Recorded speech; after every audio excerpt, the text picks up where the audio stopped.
नमस्कार, times studio में आपका स्वागत है। आइए बढ़ते हैं खबरों की तरफ। आइए आपको ले चलते हैं कुशीनगर के हाटा। अखिल भारतीय ब्राह्मण महासभा के तत्वावधान में हाटा कुशीनगर में आयोजित सामाजिक सद्भावना सम्मेलन में ब्राह्मण समाज के साथ साथ अन्य वर्गों के भी दिग्गज नेताओं ने भाग लिया। अपने लंबे वाहन काफिले के साथ राष्ट्रीय अध्यक्ष पंडित राजेंद्र नाथ त्रिपाठी ने के हाटा सीमा पर पहुंचते ही सैकड़ों लोगों ने राष्ट्रीय अध्यक्ष सहित पूरे काफिले का जगह जगह फूल माला एवं प्रदर्शन कर ऐतिहासिक स्वागत किया। वहीं जौनपुर जिले से सम्मेलन में शामिल होने के लिए अपने काफिले और समर्थकों के साथ प्रदेश अध्यक्ष अवध नारायण तिवारी ने हिस्सा लिया। लोगों को संबोधित करते हुए ब्राह्मण हित की बात कही। राष्ट्रीय महासचिव प्रोफेसर वीरेंद्र मिश्र बिरही, राष्ट्रीय सचिव दीपक पांडे, परशुराम सेना अध्यक्ष पंडित विनय तिवारी, उत्तराखंड प्रभारी सौरभ मिश्र, हरियाणा प्रभारी संदीप महाकाल, खड्डा के विधायक विवेकानंद पांडे, वर्जा के पूर्व विधायक सुरेश तिवारी, हाटा के पूर्व विधायक पवन केडिया, गोरखपुर के पूर्व मेयर सत्या पांडे, प्रदेश संरक्षक राजन तिवारी, प्रदेश सचिव दयाशंकर तिवारी व जयप्रकाश तिवारी सहित पूर्वांचल के सभी जिलों के जिलाध्यक्ष व पदाधिकारियों ने संबोधित किया। अंत में जिलाध्यक्ष महेंद्र पांडे, जिला प्रभारी उमेश चौबे, कुशीनगर ने भारी भीड़ के प्रति आभार प्रकट किया। आइए मंच पर उपस्थित परशुराम सेना के अध्यक्ष विनय तिवारी ने क्या कहा, हम सुनते हैं।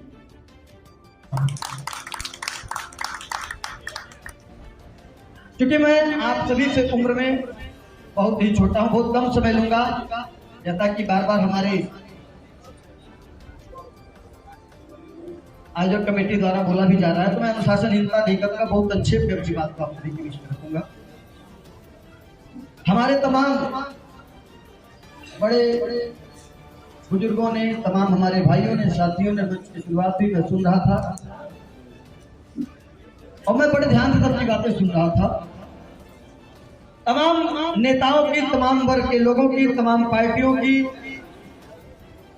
चर्चाएं हो रही थी। हमारे इस कार्यक्रम का नाम है सामाजिक सद्भावना।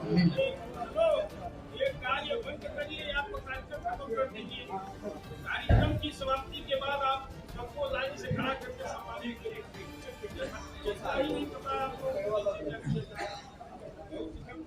सभी चीजों को प्रचार वक्ता आप सभी के बीच में है, आप सुनेंगे, बहुत अच्छा लगेगा।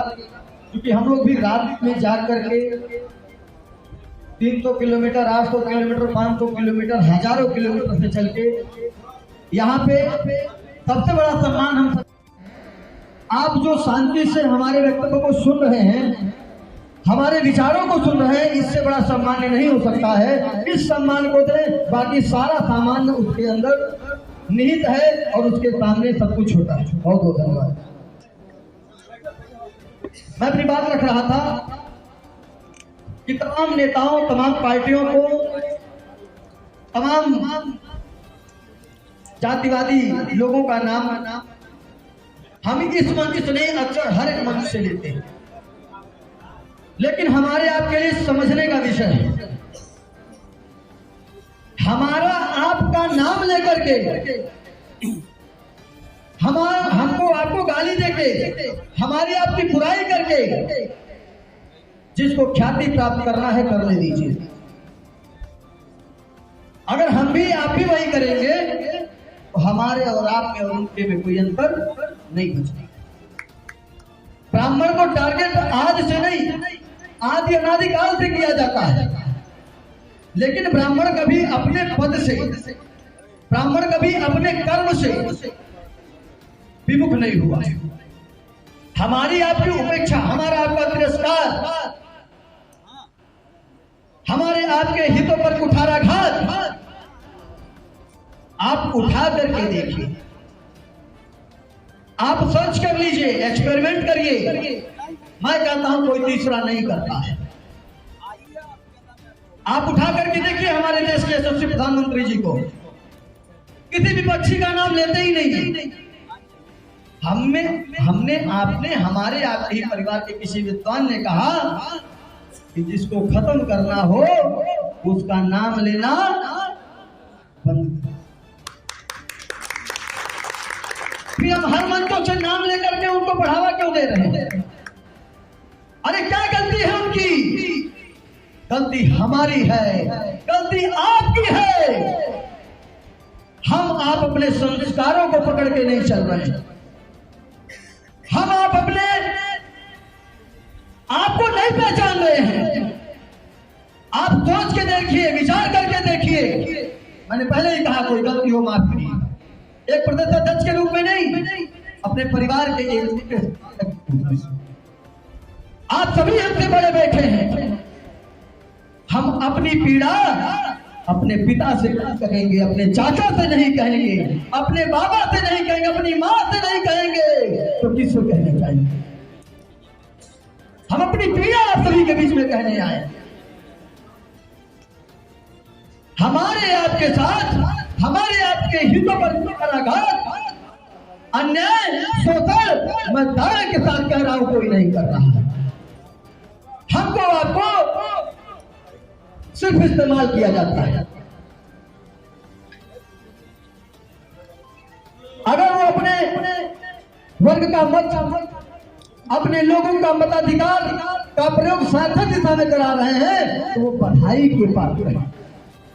और हमारे आपके वर्ग का व्यक्ति अगर हमारा आपका मत लेने के बाद, हमारा आपका मत पाने के बाद जब वो खुद ही मानने के लिए नहीं तैयार है कि आपके मत से जीता हूं, आपके मत से सत्ता में आ गया, आपके मत से कुर्सी पे बैठा हूं, तो अन्याय किसी अदर वर्ग का व्यक्ति नहीं करता।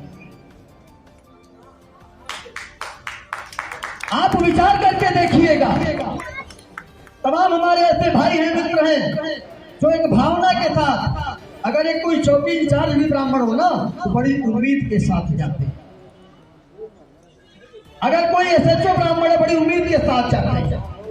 सीओ है, एसपी है, विधायक है, मंत्री है, सांसद है, बड़ी उम्मीद के साथ हमारे जाते हैं।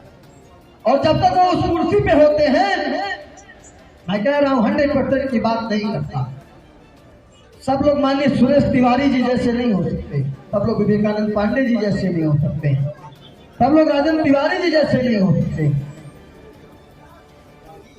लेकिन 100 में से 80% मानना पड़ेगा। माननीय विधायक जी, मैं गलत नहीं कह रहा हूं, पीड़ा कह रहा हूं कि पद पर बैठे अधिकारी और नेता तो हमारी आपकी जरूरत नहीं होगी। हमारे आपके नाम पर, जैसे माननीय विधायक जी बोल रहे थे कि टिकट बंटवारा भी जिसकी जितनी संख्या भारी, उसकी उतनी हिस्सेदारी के रूप में होती है। अगर अदर वर्ग का व्यक्ति सरेआम अपने वर्ग की बात करता है और आपके वर्ग का व्यक्ति, अगर कोई शिक्षा मंत्री है, कोई खाद्य एवं रसद मंत्री है, कोई चिकित्सा शिक्षा मंत्री है, और यदि वो आपका भला नहीं कर रहा है, तो कोई अदर आपके साथ गलत नहीं कर रहा है, आपके समाज का व्यक्ति आपके साथ गलत कर रहा है। हमको सबसे पहले उससे निपटना होगा, उसको सबक सिखाना होगा, उसके बाद किसी दूसरे से लड़ना है। 100 धर्मों का एक धर्म, 100 धर्मों का एक धर्म बलिदान बताने आया हूँ। आप उठा करके देख लीजिए आजादी की लड़ाई में, आप उठा करके देखिएगा जब अपने यहाँ मुगल शासन काल था, सबसे पहले आजादी की बगावत की लड़ाई कौन लड़ा है?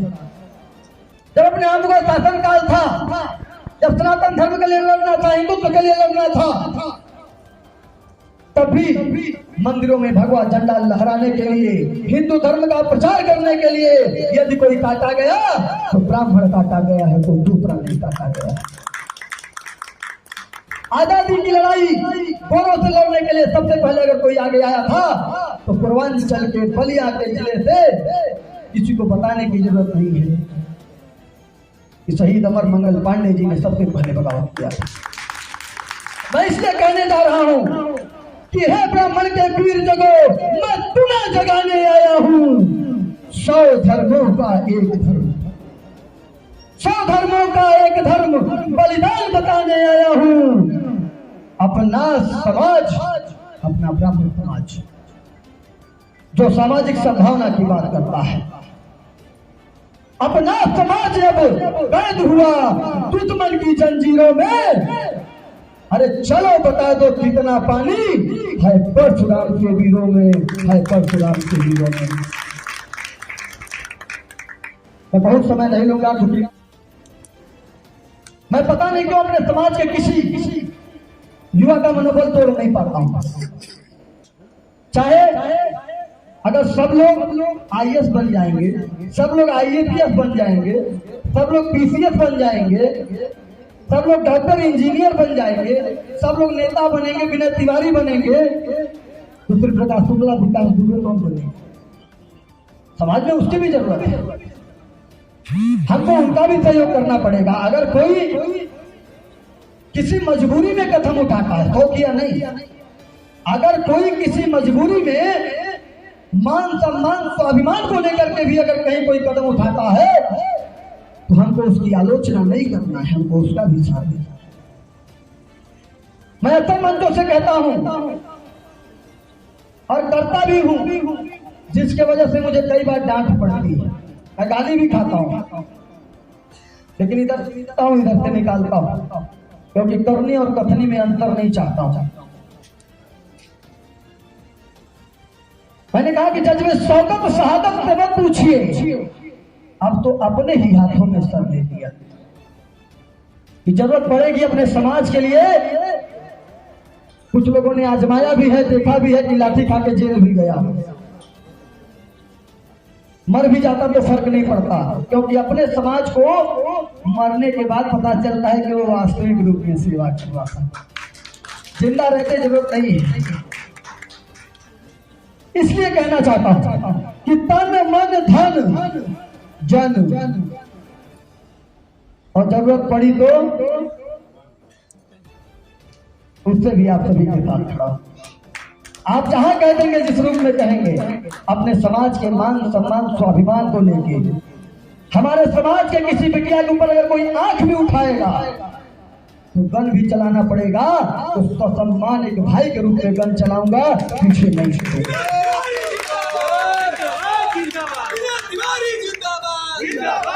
इसलिए हमने कहा कि जज में शौकत शहादत को मत पूछिए, अब तो अपने ही हाथों में सर ले लिया।